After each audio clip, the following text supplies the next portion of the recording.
വീട്ടിലെത്തുന്ന സച്ചിയോട് ശ്രുതിക്ക് വീണ്ടും കത്തുകൾ കിട്ടുന്ന വിവരവും ആ കത്തുകൾ സച്ചിയേട്ടനാണ് കൊടുക്കുന്നതെന്നാണ് അമ്മയും നിങ്ങളുടെ ചേട്ടനും പറയുന്നതെന്നും അതിന്റെ പേരിൽ നമ്മൾ ഇവിടെ നിന്ന് ഇറങ്ങണമെന്നാണ് പറയുന്നതെന്നും രേവതി പറയുന്നു. ഇത് കേട്ട് ദേഷ്യം വരുന്ന സച്ചി ശ്രുതിനെ ഓടിച്ചിട്ട് പിടിക്കുകയും തല്ലുകയും ചെയ്യുന്നു.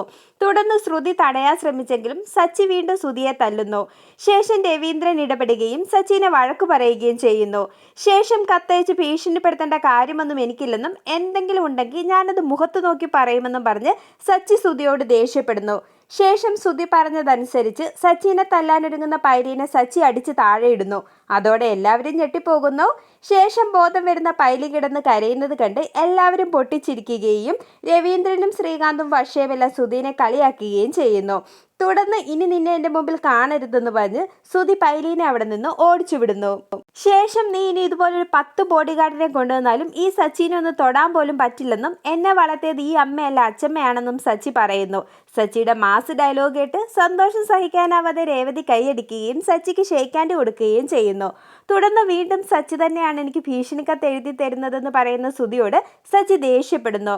തുടർന്ന് നീയും രേവതിയും തന്നെയാണ് കത്തെഴുതുന്നതെന്ന് പറഞ്ഞ് ഉച്ചവയ്ക്കുന്ന ചന്ദ്രമതിക്ക് വർഷക്കണക്കിന് കൊടുക്കുന്നു.